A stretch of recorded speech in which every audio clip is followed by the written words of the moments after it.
When I was 17, my parents emptied the house, took my brother, canceled the lease, and left me one note on the kitchen counter. You'll figure it out.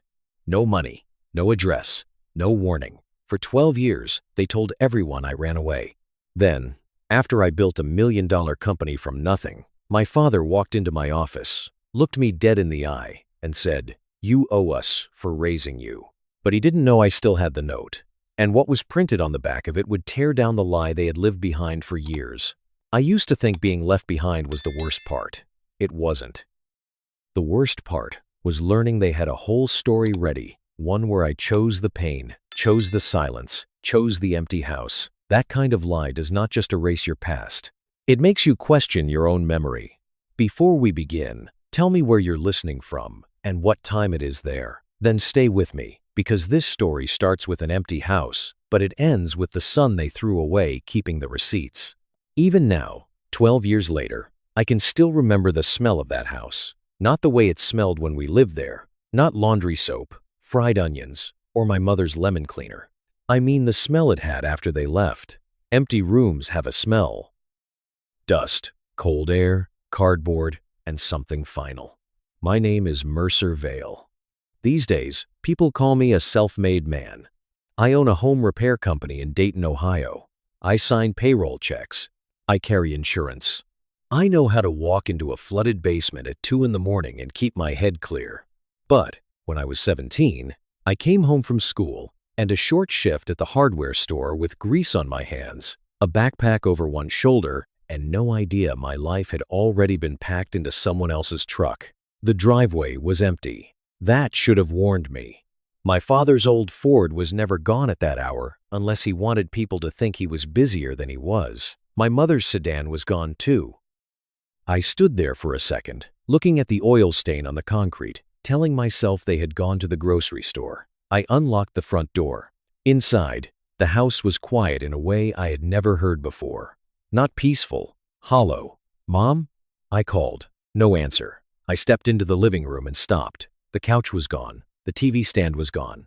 The family pictures were gone, but the walls still had pale rectangles where the frames used to hang. I walked faster after that.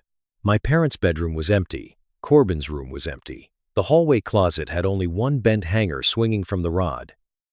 In the kitchen, the cabinets were open, stripped down to a half box of saltines and a plastic cup with a crack down the side. Then I saw the paper on the counter, folded once, my mother's handwriting. For one stupid second, I thought it was a list. Nadine Vale loved lists. Take out the trash, clean the gutters, pick up milk. Don't forget your father's dry cleaning. I opened it. 4 words. You'll figure it out. That was all. No address, no phone number. No, we're sorry. No, we had no choice. No $20 bill tucked underneath. I turned the paper over, like maybe the rest of my family was hiding on the back. There was nothing I understood then. Just some printed lines from a moving company, an order number, and a date from 3 weeks earlier. 3 weeks. They had known for 3 weeks. I called my mother first, straight to voicemail. "Mom, I'm home. Where is everybody?" I hated how small my voice sounded. I called my father next. Nothing. I called Corbin, my older brother, the one they took with them. No answer.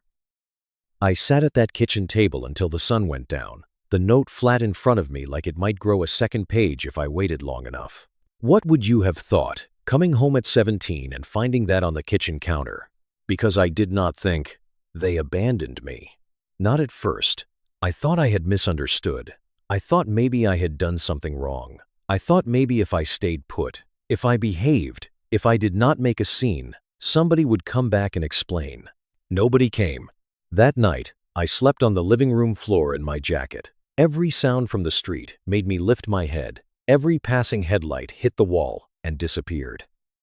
The next morning, I found out the lease had already been canceled. My father had handled it before leaving Ohio. The landlord said I had 1 week to leave the only place I had left. That was when I understood the note was not the beginning. It was the conclusion. They had not forgotten their youngest son. They had made arrangements around me. I folded that paper carefully and put it in my backpack. I did not know why. Maybe some part of me already understood that one day I would need proof. That was the night I stopped being someone's son and started becoming my own responsibility. The next morning, I walked out of that house carrying everything I owned in one backpack and absolutely no idea where I was going. I did not go far at first, that is the honest truth.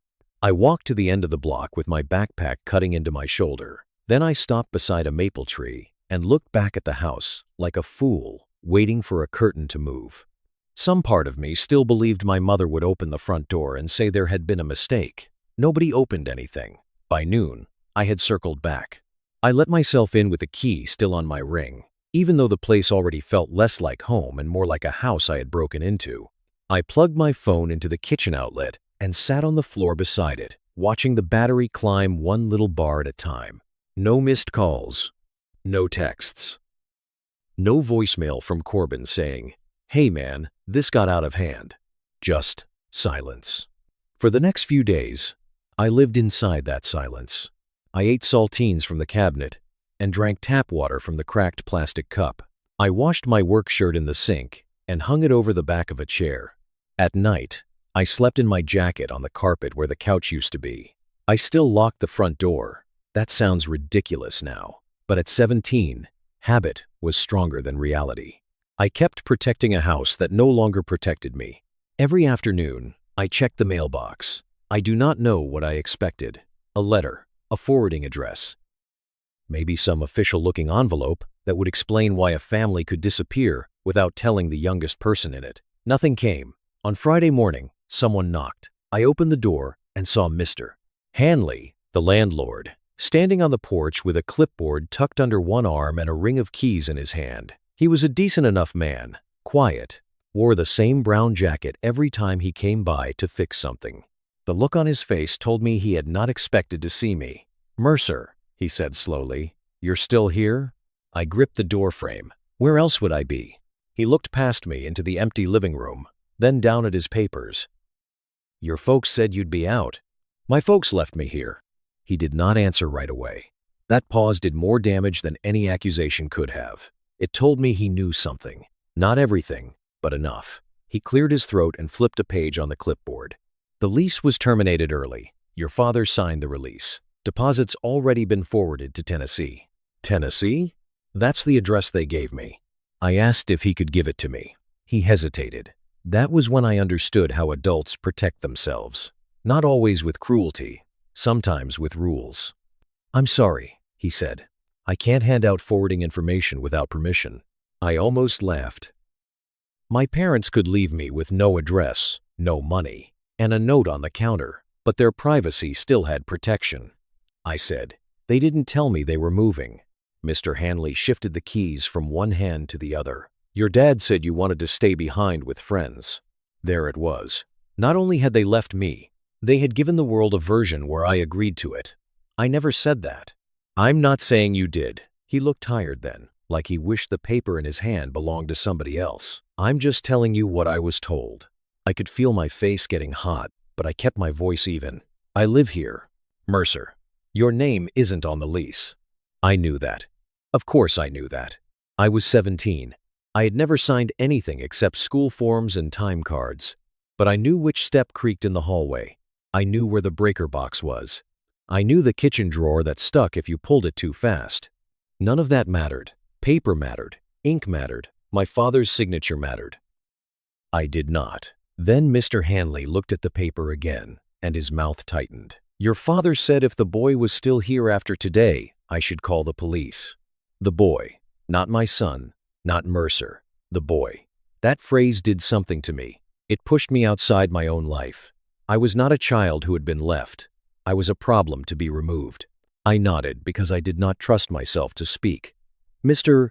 Hanley softened a little. "I can give you until sunset. That's the best I can do." After he left, I packed for real. A hoodie, 2 shirts, work pants, toothbrush, phone charger, $17 in cash, the note from the counter. I found an old pocket knife in the junk drawer and took that too. Not because I planned to use it, but because a boy with nothing starts measuring safety in small objects. I left behind yearbooks, a cracked baseball glove, a shoebox of birthday cards, and every photograph that had not already been taken. You cannot carry a childhood on your back. Before I walked out, I stood in the kitchen one last time. The empty rooms did not echo anymore. They had gone past echo. They were just waiting for someone else's furniture. I locked the door out of habit. Then I remembered the key was useless. Mr. Hanley had told me to leave it under the mat, so I did. I bent down, slid it beneath the stiff brown fibers, and felt something inside me give way with it. Looking back at that house, I understood the first thing my parents stole from me was not a bedroom or a mattress or a place at the dinner table. It was the right to say I had been left. I thought losing the house was the bottom, but that winter taught me there are places colder than an empty home. The first night away from that house, I learned how loud the world could be when nobody was expecting you anywhere. Cars on the interstate, a dog barking behind a fence, a train horn somewhere outside Dayton. All of it sounded bigger because I had no room, no porch light, no mother waiting to complain that I tracked dirt inside. For a while, I rotated through places that were not meant to hold a life. A friend's couch for 2 nights. A church basement once, after I lied and said my parents were picking me up in the morning. Then a storage unit I rented with the last cash from my hardware store paycheck. Unit 42, 10 by 10. Metal door, concrete floor, no heat.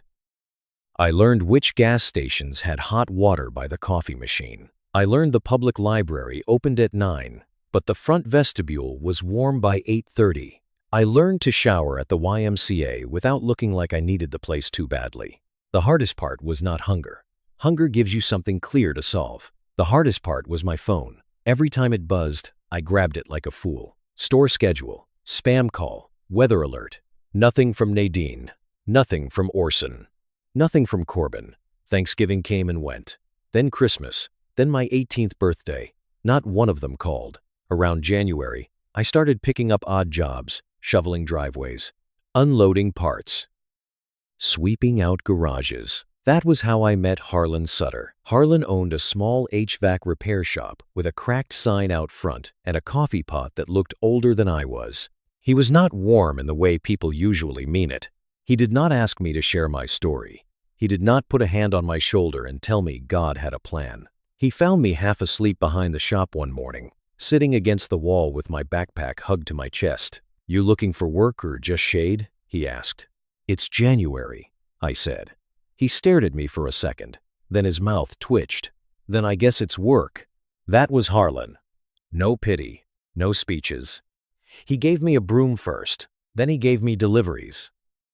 Then he let me ride along on service calls and hold the flashlight while he fixed furnaces in old houses where people counted every dollar before agreeing to repairs. One afternoon, after I had been with him a few months, he set a red metal toolbox on the workbench. It was scratched, dented, and heavier than it looked.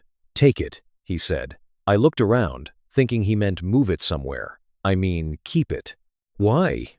Harlan wiped his hands on a rag. "Because someday you'll build something with it." I did not know what to say. In my family, gifts came with strings, reminders, and receipts. Harlan just turned back to the furnace motor he was rebuilding, like he had not done anything unusual.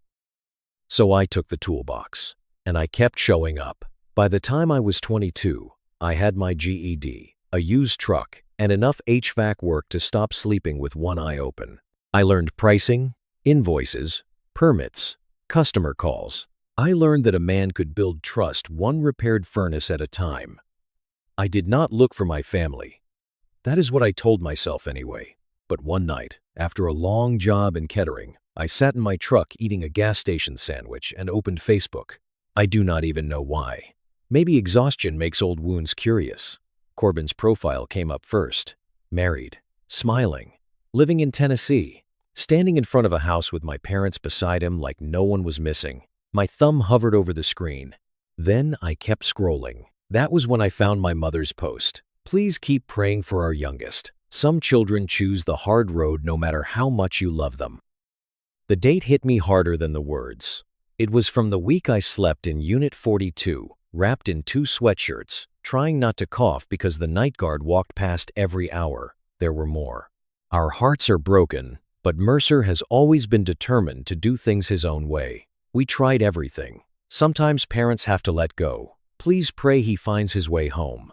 Underneath, People I recognized from church called Orson and Nadine Strong. Patient. Loving.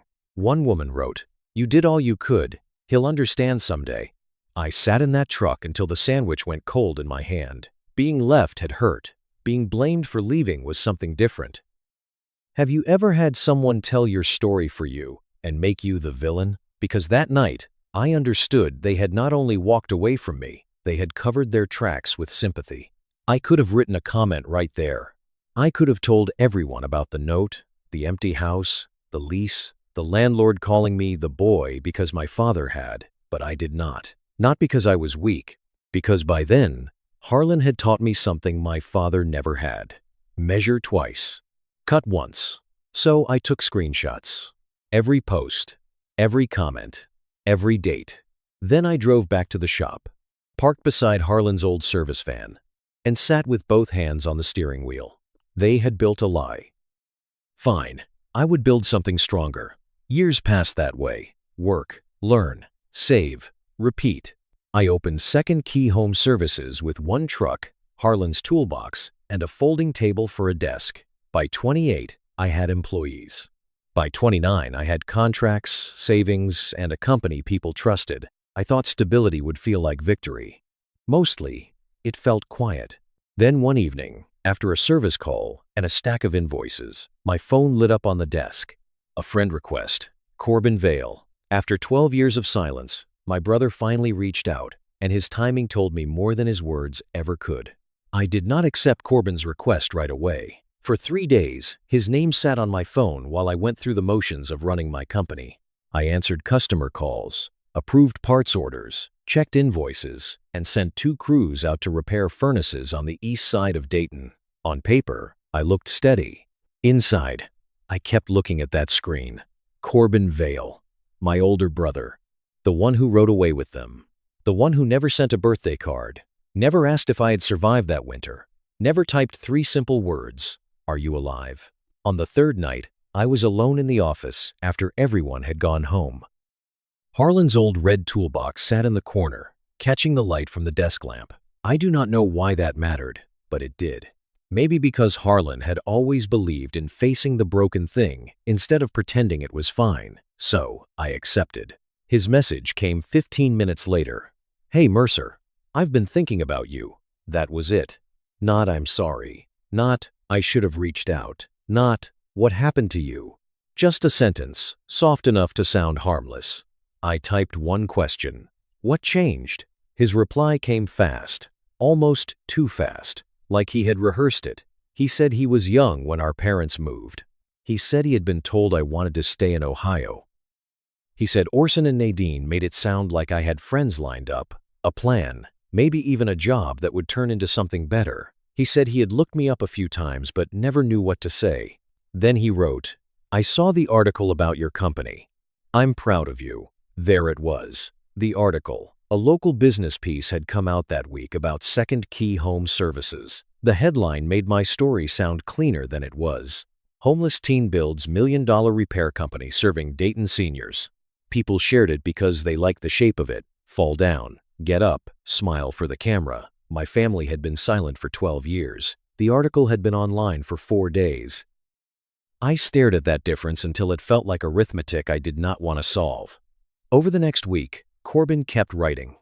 He told me about his wife, Maribel, their little boy, Ellis, their house outside Murfreesboro, his job with a building supply distributor. Then the other details slipped in. Mortgage pressure, medical bills from Maribel's pregnancy complications, my parents living nearby, and not doing great. He never asked for money, not directly, but every road in the conversation curved toward need. Still, curiosity is a stubborn thing. So is the part of a man that remembers being a boy. I agreed to meet him halfway, at a coffee shop off the interstate near Indianapolis. Neutral ground, public, no parents. I arrived early and sat with my back to the wall. Old habit. I watched every pickup pull into the lot until I saw him. Corbin looked older than I expected. He had our father's shoulders but not his walk. Orson entered rooms like they owed him something. Corbin came in slowly, scanning tables with a nervous face. When he saw me, he stopped. "Mercer." I stood, but I did not hug him. He seemed to understand. We ordered coffee, we barely touched, and sat across from each other like two men negotiating the return of a life neither one knew how to hold. For a while, he talked around the wound. Weather, work, Ellis starting preschool, Maribel's family in Kentucky. Finally, I said, "Why me?" He looked down at his cup. "I've asked myself that a lot." "That is not an answer." He rubbed both hands over his face. "They always said you were the strong one, the independent one. Dad said you'd land on your feet because you always did." I almost laughed, but nothing about it was funny. "So they abandoned me because they thought I was capable?" Corbin's mouth tightened. "That's what they told me." I leaned back and let that sit between us. Then I told him the truth. The storage unit, the YMCA showers, the gas station meals, the nights I slept sitting up because I was afraid to lie down too deeply. The landlord, the lease, our father calling me the boy. Corbin's face changed piece by piece. Not dramatically. Worse than that. Quietly. Like a man watching the floor give way under a house he had lived in for years. "I didn't know," he said. "I know you didn't know all of it," I answered, "but you knew enough to wonder." He did not defend himself that time. After a long pause, he said, "Dad told me you were angry. Mom said you wanted distance. They said reaching out would just upset you more." Convenient. "I'm not asking you to forgive me." "That's good." He nodded once, accepting the hit because it was earned. Before we left, he asked the question I had known was coming. "Would you talk to them? Just once?" I looked out the window at traffic sliding back onto the highway. People going home. People knowing where home was. "I don't know what they want from me, Corbin." He hesitated. That hesitation told me more than his answer. Back at my hotel, I took the old note from the folder in my bag. I had carried it through every move, every apartment, every version of myself. The fold marks were soft now. The words had not changed. "You'll figure it out." I wondered if people who leave you like that can ever truly come back, or if they only return when you finally own something they can use. 3 days later, my mother finally called, and what she said made hanging up easier than listening. My mother's call came on a Thursday afternoon while I was standing in the doorway of our parts room, listening to one of my younger techs explain why a furnace motor shipment was short. I almost let it ring out. The name on the screen was not saved anymore, but I knew the number. Some things stay in your head even after you delete them. I stepped into my office and closed the door. "Hello?" For half a second there was only breathing. Then Nadine said, "Mercer, honey." That word did more damage than I expected. Honey. Like she had not left me in an empty house with a note. Like 12 years could be crossed with a soft voice. And good timing. "I heard about your company," she said. "Your father and I are so proud of you. We always knew you were special." I looked at Harlan's red toolbox in the corner of my office. "If you knew that," I said, "why did you leave me?" Her silence was quick, but not empty. It had calculation in it. "We were in a terrible place back then," she said. "Your father was under pressure. You were always so independent. We thought you'd be okay." I was 17. You were almost grown. That was the first cut. Then came the second. "We figured you'd go to social services if you needed to. Maybe they could help you better than we could." I sat down slowly. They had not thought I would be safe. They had thought somebody else would clean up what they did. I asked her one question. "Why me?" She sighed, like I was being difficult at a grocery store checkout. "Because Corbin needed us more. You were strong, Mercer. You always were. Strong." That word had been used like a shovel over my whole life. Strong enough to work. Strong enough to sleep hungry. Strong enough not to complain. Strong enough to be left. I ended the call without raising my voice. After that, I did what grown men do when old wounds open in business hours. I washed my face in the restroom, checked the mirror, and went back to work. But I was not all right. That evening, after the crews clocked out, I sat alone in my office and opened the old folder where I kept the note. "You'll figure it out." For years, I thought that sentence meant they believed I could survive. Now I understood it meant something uglier. It gave them permission to stop being parents. The next morning, an email came from Orson. No greeting worth remembering, just a list. Past due mortgage, medical bills, failed business loan, car repairs, insurance premiums. A paragraph about how hard life had been. A line about family pulling together when times get tough. Then, the request, $75,000. Not, can we talk? Not, I'm sorry. Not even, how have you been? Just money. I did not answer. By noon, another email came. By 3, a voicemail. By 5:30, I heard voices in the front office and looked through the glass. Orson Vale stood beside my receptionist's desk in a brown sport coat that looked too warm for the weather. He had gotten older, but he still carried himself like every room owed him respect. I walked out. "Dad," I said, because old language has muscle memory. He looked me up and down, then glanced around the office. Trucks visible through the window. Phones ringing. My company logo on the wall. "Well," he said, "looks like you did pretty well for yourself." I did not thank him. He followed me into my office without being invited. His eyes landed on Harlan's toolbox. "You keep junk in a millionaire's office now?" My hand closed around the back of my chair. It belonged to the man who helped me when nobody else did. His mouth twisted. "Don't start that old sob story." That was when I saw him clearly. Not as the father I had wanted. Not even as the man who left. Just a man who had come to collect from a life he never helped build. "I'm not giving you money," I said. His face hardened. "You listened to me. We fed you. We clothed you. We put a roof over your head. Until you didn't. You think you're better than us now because you've got a few trucks and a desk? No. I think raising a child is not alone." He stepped closer and lowered his voice. "You owe us for raising you." There it was. The whole truth, finally spoken plainly. Not love, not regret. A bill. I should have shouted. Maybe part of me wanted to. But I heard Harlan's voice in my memory. Measure twice, cut once. So I opened my office door and said, "Leave." Orson stared at me like he could still make me smaller by looking hard enough. "You'll regret turning your back on family." I almost smiled at that. I learned from experts. He left with his jaw tight and his pride dragging behind him. Later, one of my younger employees, Kayla, came into the shop close to tears. A senior tech had blamed her for an inventory mistake he made. She kept saying, "It's fine. I don't want trouble." I heard myself at 17 in her voice, so I walked out, checked the order logs, and corrected the record in front of everyone, calmly, clearly, no lecture. Kayla looked relieved, then embarrassed. I told her, "You don't have to carry what isn't yours." After she left, I sat at my desk and realized I had said it to myself too. That night, Orson sent another email. This one had no polite language at all. Attached was an old family photo from before Tennessee. My parents, Corbin, and me at a church picnic. Except someone had cut around my face with scissors. I expected anger. Instead, I noticed the paper tucked behind the photo in the scan. A folded church receipt. And a handwritten line I had never seen before. "If Mercer ever asks, don't let Orson tell it alone." The photo should have made me angry, but what I found hidden behind it changed everything.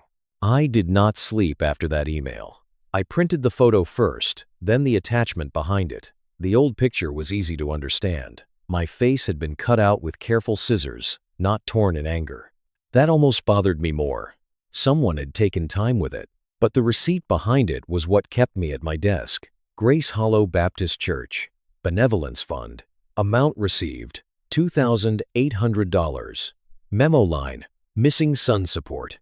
My name was not written anywhere, but it did not need to be. I knew exactly who the missing son was supposed to be. At the bottom of the scan, in small handwriting, someone had written, "If Mercer ever asks, don't let Orson tell it alone." There was a phone number beneath it. I sat there until the office lights clicked off on their motion sensor. The whole building went dark, except for the glow of my printer and the red toolbox in the corner. The next morning, before my first crew checked in, I called the number. A woman answered on the fourth ring. Dorothea Sloan speaking. I remembered her then. Gray hair. Church treasurer. The kind of woman who always carried peppermints in her purse and knew exactly who had missed Sunday service. I told her my name. She went quiet. Then she said, "I wondered if this day would come." She did not waste time dressing the truth up. After my parents left Dayton, they told Grace Hollow I had run off. They said I had rejected them, refused help, and possibly taken money before leaving. Orson stood in front of people who had known me since I was 8 and said, "We did everything we could, but some boys choose the hard road."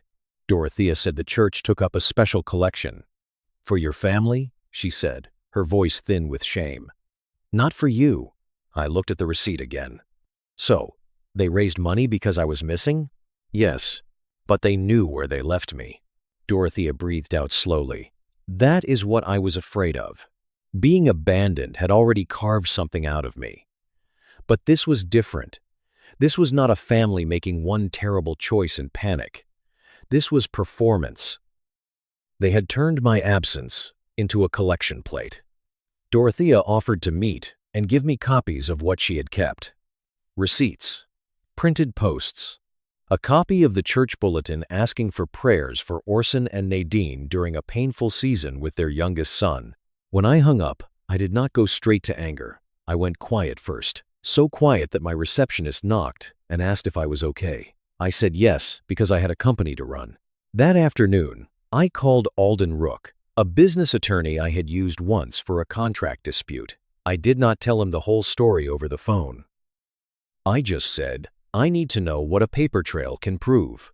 He replied, "Then don't throw anything away." By evening, I was home with printed pages spread across my kitchen table, church receipt, Facebook posts, Orson's emails, the old note, the moving invoice on its back. For a moment, I thought about stopping. I mean that honestly. I thought about blocking every number, changing my locks, and letting those people grow old with their own lies. Peace sounded tempting. Silence felt familiar. Part of me still heard Nadine saying, "Your father is under pressure," like pressure was a license to break whatever stood nearby. Then Corbin called. His voice was low, shaken. "Maribel confronted them," he said. "About you. About the money." The doorbell camera picked up part of it from the porch. He sent the audio. I pressed play. At first, there was wind.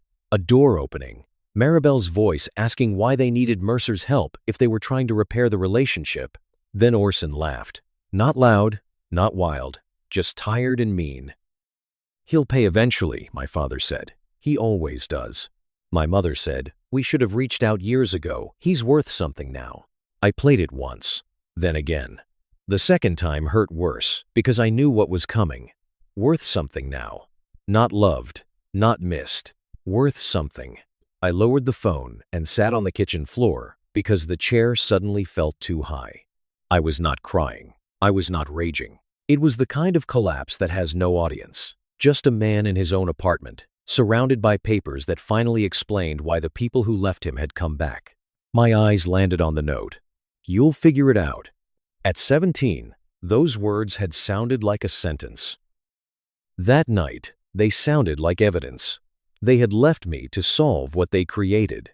And somehow, I had. Not because of them, in spite of them. I called Corbin back. He answered immediately. "I'm sorry," he said. "I'm done trying to make them tell the truth," I said. "From now on, I'm going to protect myself." He did not argue. After a long pause, he said, "Tell me what you need." That was not forgiveness. Not yet. But it was the first honest sentence my brother had given me. Just before midnight, while I was scanning every document into a folder labeled Veil File, another message came in from an unknown number. No words at first, only a photograph. My apartment building, taken from across the street. Then the message appeared underneath. "We know where you live." The picture was not the scary part. The message underneath it was. I stared at that message for a long time without moving. "We know where you live." It was not a threat in the way people imagine threats. No shouting, no promise of harm, just a picture of my building from across the street, and 6 words meant to crawl under the door and sit with me. I forwarded it to Alden Rook before I let myself think too much. He called within 20 minutes. "Mercer," he said, "do not respond.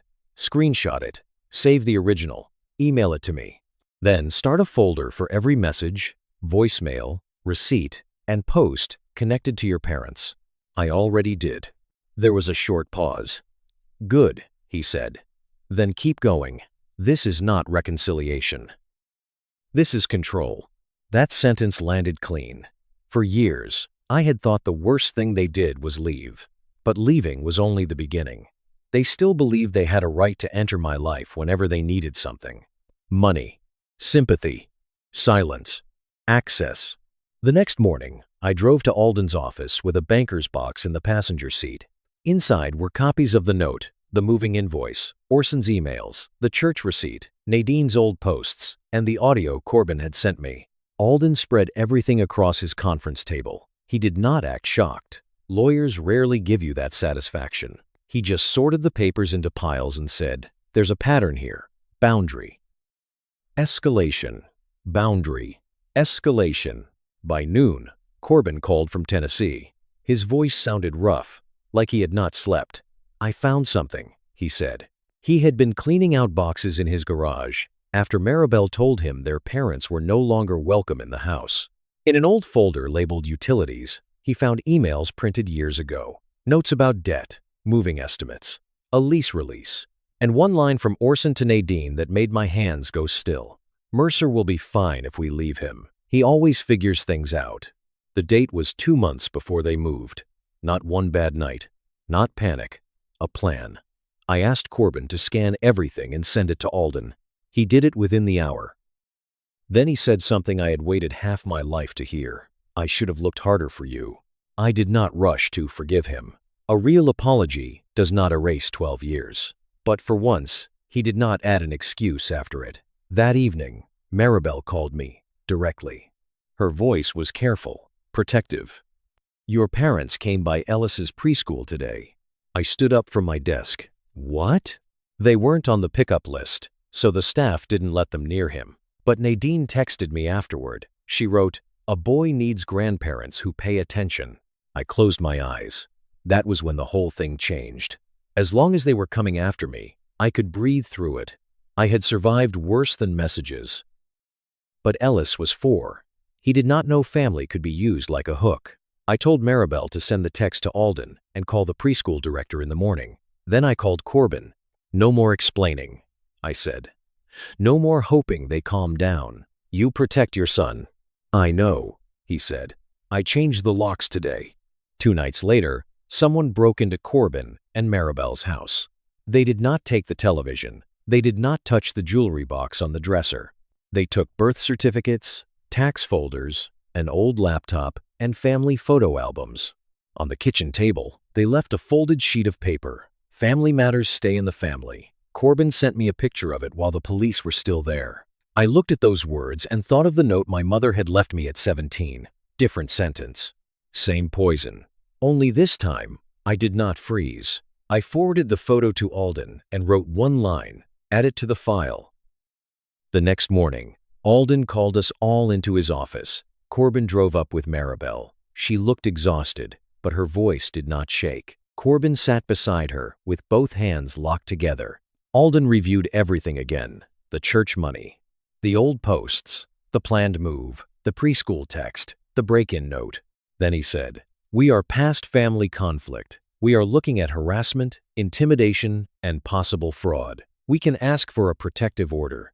We can also prepare for a hearing where your father will try to make Mercer look unstable or ungrateful." Corbin looked at me. "He'll lie." "Yes," I said. "But this time, we keep the receipts." That was the moment I stopped wanting my parents to understand me. I did not need their apology anymore.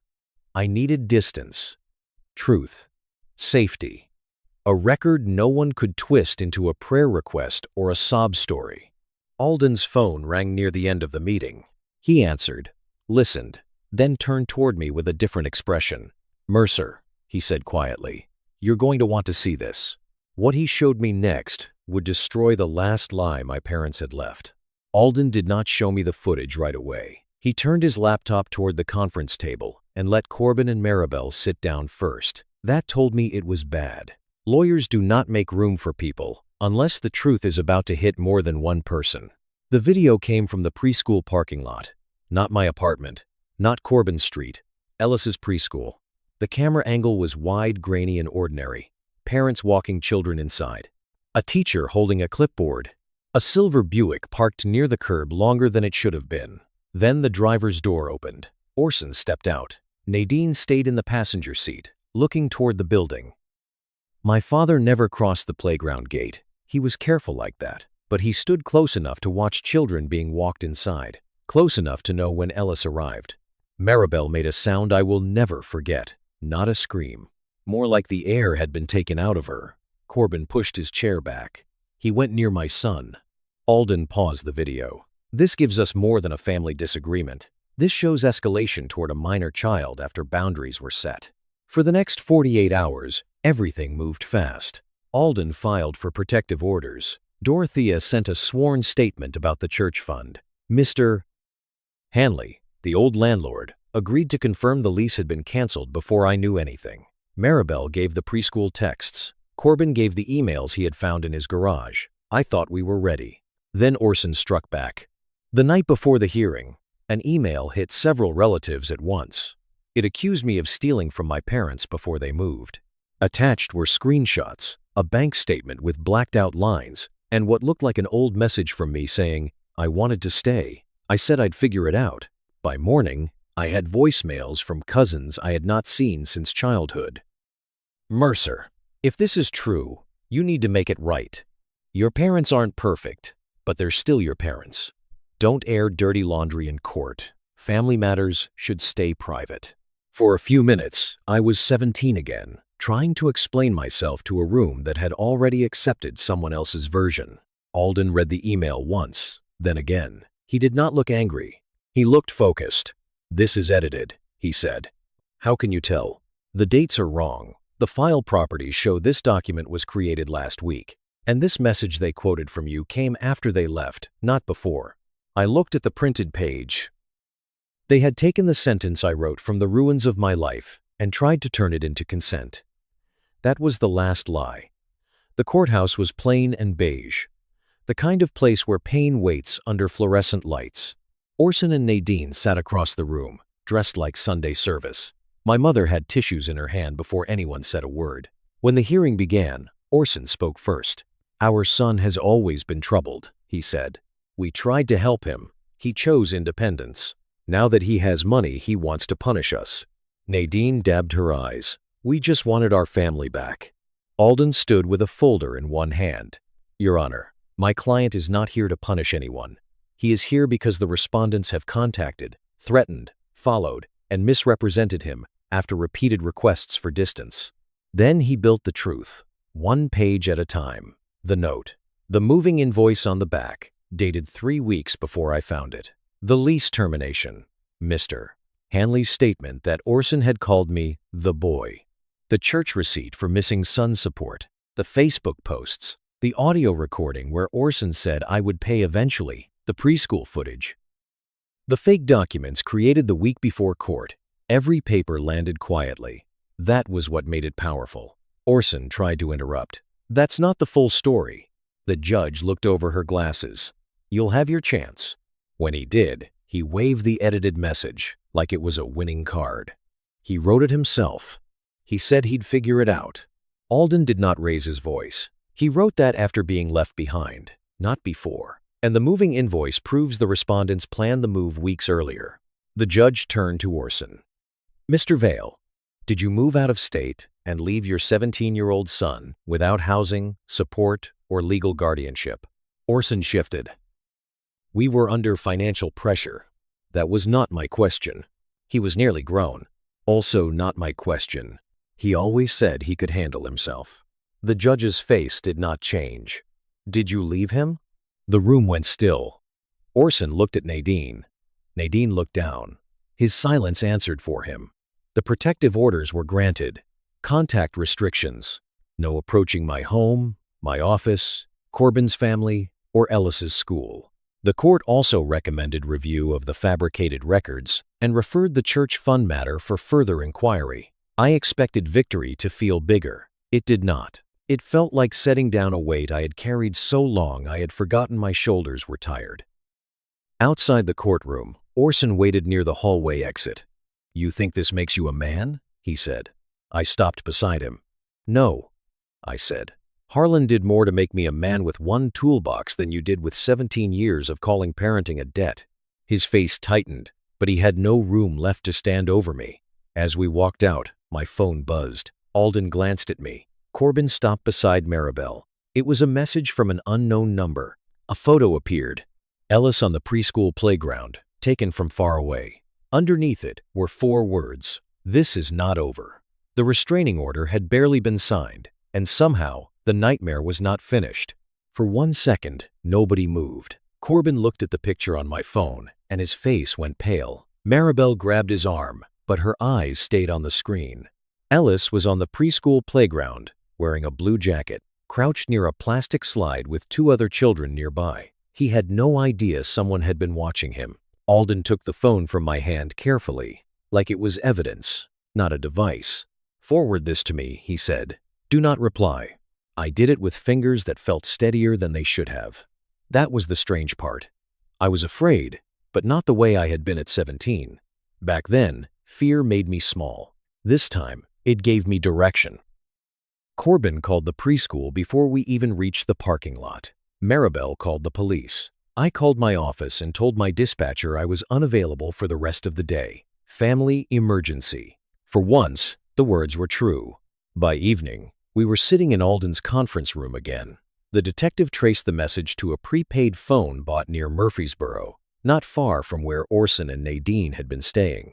There were still legal details to untangle, but the point was clear enough for any ordinary person to understand. They had been ordered to stay away. They found another way to reach. That was their final mistake. The protective order was strengthened within days. The preschool received copies. My office security was notified. Corbin and Maribel changed routines, locks, pickup lists, passwords, everything. The fabricated records Orson had brought into the fight were referred for investigation. Dorothea's church documents started a separate inquiry into the money raised in my name. I did not post anything online. I did not write a long public statement. I did not call relatives to make my case. The truth had paperwork now.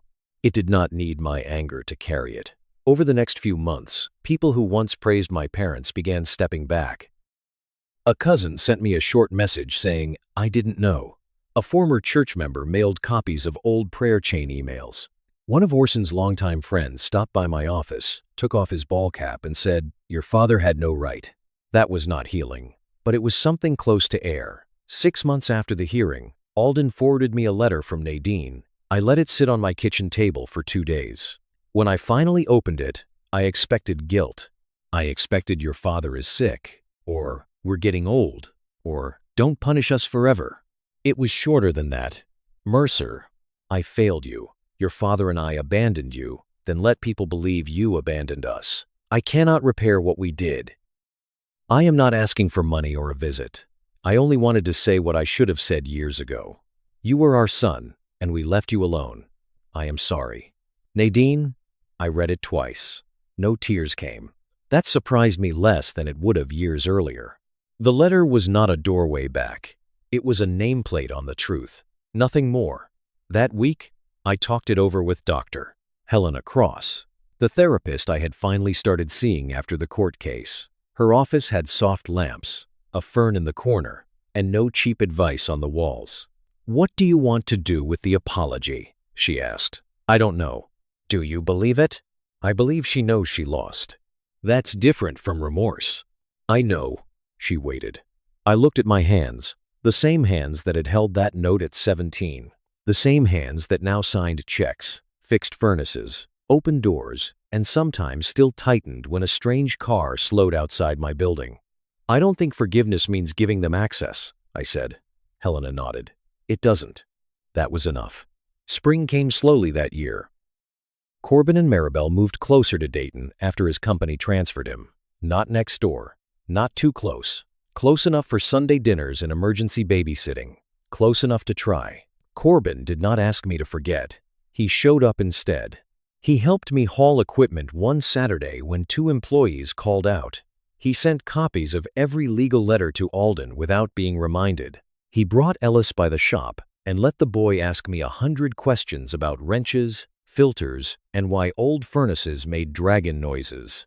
One Sunday afternoon, we held Ellis's birthday at my place. Nothing fancy. Burgers on the grill, store-bought cake, balloons tied to lawn chairs. Maribel laughed in my kitchen, while Corbin tried to assemble a small wooden workbench I had bought for Ellis. He was struggling with the instructions. I went to the garage and came back with Harlan's red toolbox. Corbin looked at it. "You still have that?" "Always." Ellis climbed onto a chair and watched me open it. "Did your dad teach you how to fix stuff?" he asked. The yard went quiet in my mind, though everyone else kept talking. "No," I said. "A good man who showed up did." Later, Ellis held a small screwdriver wrong, frowned at the workbench and said, "I can't figure it out." There it was, the sentence that had once emptied my life. Only this time, I was not alone in a kitchen with bare walls. I was kneeling beside a little boy who trusted me to stay. I smiled and adjusted his hand around the tool. "Don't worry," I said. "We'll figure it out together." And just like that, the words changed owners. 12 years ago, my parents left me a note that said, "You'll figure it out." They were right. Just not in the way they ever imagined.